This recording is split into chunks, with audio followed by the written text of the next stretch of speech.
बिहार में जारी मतदाता सूची के विशेष गहन पुनरीक्षण एसआईआर मुद्दे पर विपक्षी दलों के सदस्यों की नारेबाजी के कारण पिछले कई दिनों की तरह आज भी लोकसभा में गतिरोध बरकरार रहा। प्रश्नकाल और शून्यकाल हंगामे की भेंट चढ़ गए। हालांकि विपक्ष की नारेबाजी के बीच ही सदन ने वाणिज्यिक जलपोतों के स्वामित्व की पात्रता मानदंडों का विस्तार करने और समुद्री दुर्घटनाओं की जांच और पूछताछ का प्रावधान करने वाले वाणिज्य पोत परिवहन विधेयक 2024 को ध्वनि मत से मंजूरी दी। इससे पहले विपक्ष के कुछ सदस्यों के संशोधनों को भी सदन ने खारिज कर दिया। विपक्ष के हंगामे के कारण सदन की कार्यवाही पहले सुबह 11:03 पर दोपहर 12 बजे तक के लिए स्थगित करनी पड़ी और फिर 12:05 पर दोपहर 2 बजे तक तथा दोपहर 2:25 पर कल तक के लिए स्थगित कर दी गई। कांग्रेस और उसके कई सहयोगी दल के सदस्यों ने एसआईआर पर चर्चा की मांग करते हुए पिछले कुछ दिनों की तरह आज भी नारेबाजी की। विपक्ष के हंगामे के बीच संसदीय कार्य मंत्री किरेन रिजिजू ने सदन में कहा कि एसआईआर का मुद्दा उच्चतम न्यायालय में विचाराधीन है और लोकसभा के नियमों और परंपराओं के अंतर्गत इस मुद्दे पर सदन में चर्चा नहीं हो सकती। लोकसभा की कार्यवाही आज सुबह आरंभ होने पर लोकसभा अध्यक्ष ओम बिरला ने जापान के हिरोशिमा और नागासाकी में परमाणु बम गिराए जाने के 80 साल पूरा होने का उल्लेख किया तथा विनाशकारी हथियारों से मुक्त विश्व को लेकर भारत की प्रतिबद्धता दोहराई। लोकसभा अध्यक्ष ने इस बात पर जोर दिया कि ये सभा विश्व को सामूहिक विनाश के हथियारों से मुक्त कराने के लिए अपनी प्रतिबद्धता पुनः दोहराती है तथा परमाणु हथियारों के उन्मूलन और वैश्विक शांति और सौहार्द सुनिश्चित करने के लिए सामूहिक रूप से कार्य करने का संकल्प लेती है। इसके बाद सदस्यों ने कुछ क्षण मौन रखकर 80 वर्ष पूर्व की इस त्रासदी के पीड़ितों को श्रद्धांजलि दी। श्री बिरला ने जैसे ही प्रश्नकाल शुरू करवाया, विपक्षी दलों के सदस्य अपने स्थान पर खड़े हो गए और सवाल करने लगे कि प्रधानमंत्री कहाँ हैं। उल्लेखनीय है कि आज लोकसभा में प्रधानमंत्री से संबंधित विभागों के प्रश्न सूचीबद्ध होते हैं। श्री बिरला ने सदस्यों से शांत रहने और प्रश्नकाल चलने देने की अपील की, लेकिन हंगामा नहीं थमने पर उन्होंने सदन की कार्यवाही 11:03 पर दोपहर 12 बजे तक के लिए स्थगित कर दी। बैठक 12 बजे दोबारा शुरू हुई तो पीठासीन सभापति दिलीप सैकिया ने आवश्यक कागजात प्रस्तुत कराए। इसी दौरान विपक्ष के सदस्य एसआईआर के मुद्दे पर नारेबाजी करने लगे। शोर शराबे के बीच वित्त मंत्री निर्मला सीतारामन ने वर्ष 2025-26 के लिए मणिपुर राज्य की अनुमानित प्राप्तियों और व्यय का विवरण प्रस्तुत किया। इसके बाद पीठासीन सभापति सैकिया ने आसन के समीप नारे लगा रहे विपक्षी सांसदों से अपने स्थान पर जाकर बैठने और कार्यवाही चलने देने की अपील करते हुए कहा कि सदन में बैनर पोस्टर लेकर आना ठीक नहीं है। हंगामा नहीं थमने पर सैकिया ने दोपहर 12:05 पर कार्यवाही 2 बजे तक के लिए स्थगित कर दी। सदन की कार्यवाही 2 बार के स्थगन के बाद 2 बजे जब शुरू हुई तो संसदीय कार्य मंत्री किरेन रिजिजू ने कहा कि सरकार सदन में किसी भी विषय पर चर्चा के लिए तैयार है, लेकिन विपक्ष एसआईआर का मुद्दा उठा रहा है। वो उच्चतम न्यायालय में विचाराधीन है और सदन की कार्य प्रक्रियाओं के नियम और परंपराओं के अंतर्गत यहां इस मुद्दे पर चर्चा नहीं हो सकती। इस दौरान विपक्ष के सदस्य आसन के पास आकर एसआईआर के मुद्दे पर नारेबाजी कर रहे थे। शोर शराबे के बीच ही पीठासीन सभापति संध्या राय ने पत्तन पोत परिवहन और जलमार्ग मंत्री सर्बानंद सोनोवाल को वाणिज्य पोत परिवहन विधेयक 2024 को चर्चा के लिए पेश करने को कहा। विधेयक पर संक्षिप्त चर्चा के बाद सदन ने विपक्षी सदस्यों के हंगामे के बीच ही ध्वनि मत से इसे पारित कर दिया। इसके बाद पीठासीन सभापति ने कार्यवाही कल तक के लिए स्थगित कर दी। इससे पहले संसदीय कार्य मंत्री ने कहा कि बिहार में मतदाता सूचियों के विशेष गहन पुनरीक्षण एसआईआर का मुद्दा उच्चतम न्यायालय में विचाराधीन है और लोकसभा के कार्य संचालन और प्रक्रियाओं के नियमों और परिपाटी के अंतर्गत इस मुद्दे पर सदन में चर्चा नहीं हो सकती। श्री रिजिजू ने सदन के कामकाज के नियम 352(1) का उल्लेख करते हुए कहा कि सदन के किसी सदस्य को यहां ऐसे विषय का उल्लेख करने का अधिकार नहीं है जिस पर अदालत ने निर्णय लंबित रखा है। उन्होंने कहा कि एसआईआर का मुद्दा भारत निर्वाचन आयोग के कर्तव्य और जिम्मेदारियों से जुड़ा है, जो एक स्वायत्त निकाय है। उन्होंने कहा कि इस सदन में पहले भी यह तय हो चुका है कि निर्वाचन आयोग के कार्यक्षेत्र से जुड़े मुद्दों को यहां नहीं लाया जा सकता। श्री रिजिजू ने कहा कि 14 दिसंबर 1988 को जब एक सदस्य ने निर्वाचन आयोग पर सवाल उठाने की कोशिश की थी तो तत्कालीन लोकसभा अध्यक्ष बलराम जाखड़ ने व्यवस्था दी थी कि निर्वाचन आयोग के कामकाज अब फैसलों पर सदन में टिप्पणी नहीं की जा सकती। उन्होंने कहा कि तत्कालीन अध्यक्ष जाखड़ ने कहा था कि मैं नियम नहीं तोड़ सकता। उन्होंने हंगामा कर रहे विपक्षी सदस्यों को आड़े हाथ लेते हुए कहा कि क्या वे इस सदन के स्थापित नियम को तोड़ना चाहते हैं, संविधान के प्रावधानों की अवहेलना करना चाहते हैं, विपक्ष इस देश के नियमों का पालन करना चाहते हैं या नहीं। श्री रिजिजू का कहना था कि विपक्ष के सांसद मानसून सत्र के पहले दिन से इस सदन के कामकाज के नियमों और सदन में स्थापित परंपराओं को तोड़ने की कोशिश कर रहे हैं। रिजिजू ने यह भी कहा कि विपक्ष के आग्रह पर सरकार खेल संबंधी 2 विधेयकों के आज की कार्यसूची में सूचीबद्ध होने के बाद भी उन पर जोर नहीं दे रही है और उन्हें बाद में लिया जाएगा।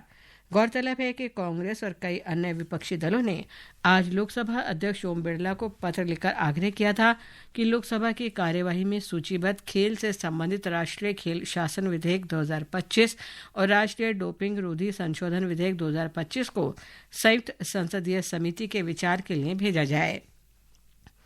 मॉनसून सत्र की शुरुआत से ही विपक्ष के सदस्य संसद के अंदर और बाहर एसआईआर के मुद्दे पर प्रदर्शन कर रहे हैं और इस पर सदन में चर्चा की मांग कर रहे हैं। लोकसभा में आज वाणिज्यिक जलस्रोतों के स्वामित्व के पात्रता मानदंडों का विस्तार करने और समुद्री दुर्घटनाओं की जांच और पूछताछ का प्रावधान करने वाले एक विधेयक को संक्षिप्त चर्चा के बाद पारित कर दिया गया। लोकसभा ने बिहार में मतदाता सूची के विशेष गहन पुनरीक्षण एसआईआर के मुद्दे पर विपक्षी दलों के सदस्यों के शोर शराबे के बीच ही वाणिज्य पोत परिवहन विधेयक 2024 को ध्वनि मत से मंजूरी प्रदान कर दी। इससे पहले विपक्ष के कुछ सदस्यों के संशोधनों को भी सदन ने खारिज कर दिया। पत्तन पोत परिवहन और जलमार्ग मंत्री सर्बानंद सोनोवाल ने विधेयक को चर्चा और पारित करने के लिए प्रस्तुत किया। विधेयक पर हुई संक्षिप्त चर्चा में भारतीय जनता पार्टी के कैप्टन ब्रजेश चौटा और मुकेश दलाल ने हिस्सा लिया। चर्चा पर सोनोवाल के जवाब के बाद सदन ने विपक्ष के कुछ सांसदों के संशोधनों को खारिज करते हुए विधेयक को ध्वनिमत से मंजूरी प्रदान कर दी। विधेयक पारित होते ही पीठासीन सभापति संध्या राय ने विपक्ष के हंगामे के बीच सदन की कार्यवाही दिन भर के लिए स्थगित कर दी। ये विधेयक केंद्र सरकार को भारत के भीतर या जल क्षेत्र में बिना राष्ट्रीयता वाले जहाजों को अपने नियंत्रण में लेने का अधिकार देता है यदि ऐसा जहाज कानूनी रूप से किसी देश का झंडा लगाने का हकदार नहीं है या उसने ऐसा अधिकार खो दिया है।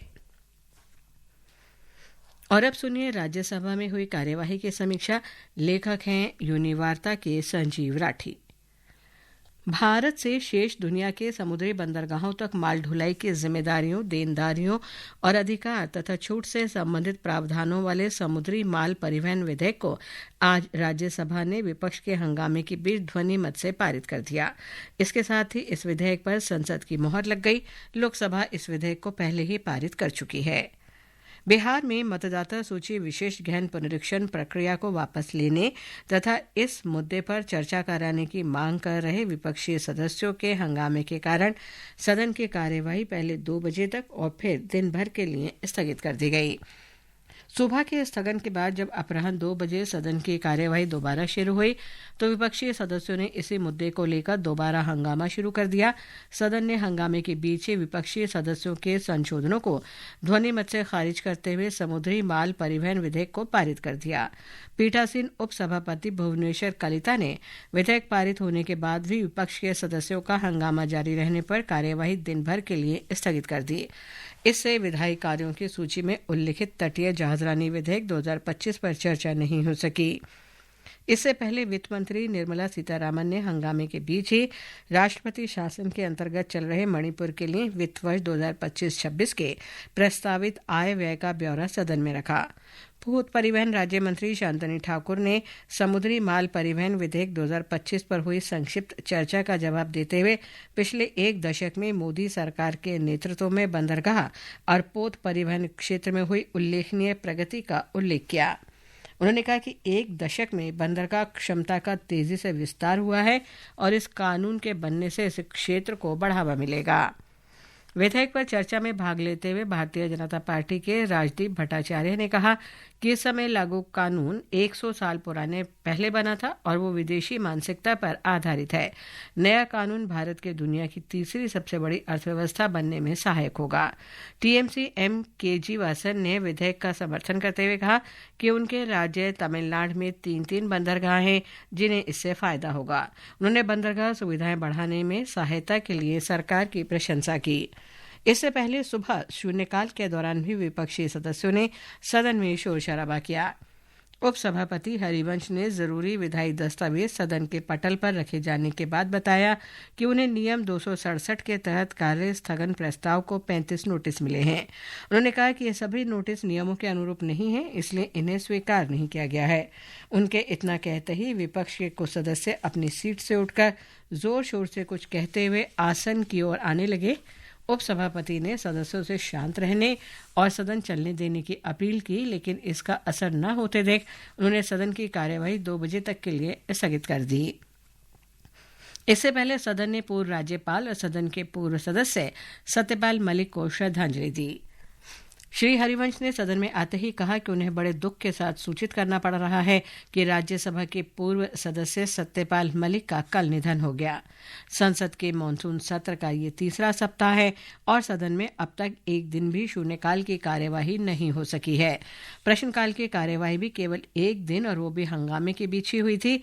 सदन में जो भी थोड़ा बहुत विधायी कामकाज हुआ है वो भी हंगामे के बीच ही निपटाया गया है। विपक्ष के हंगामे के कारण सदन की कार्यवाही स्थगित किए जाने पर विभिन्न मंत्रालयों से संबंधित प्रश्न सदन के पटल पर रखे गए।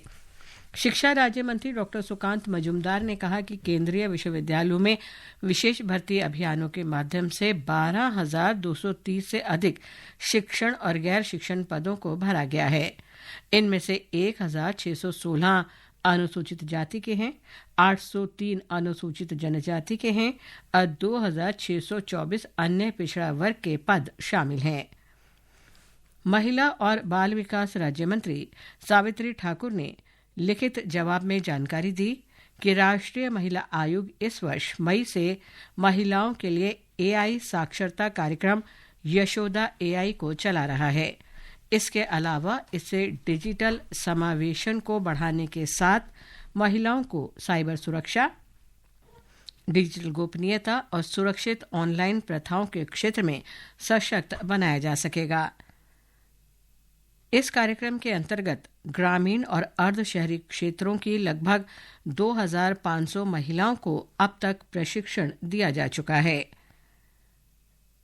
सहकारिता मंत्री अमित शाह ने एक लिखित जवाब में बताया कि राष्ट्रीय सहकारी डेटाबेस के अनुसार देश भर में कुल 8,37,000 सहकारी समितियां शामिल हैं। इनमें से देश भर में 6,45,000 सक्रिय रूप से काम कर रही हैं। इन समितियों में 31 करोड़ से अधिक सदस्य हैं। अभी आप संसद में हुई आज की कार्यवाही की समीक्षा सुन रहे थे।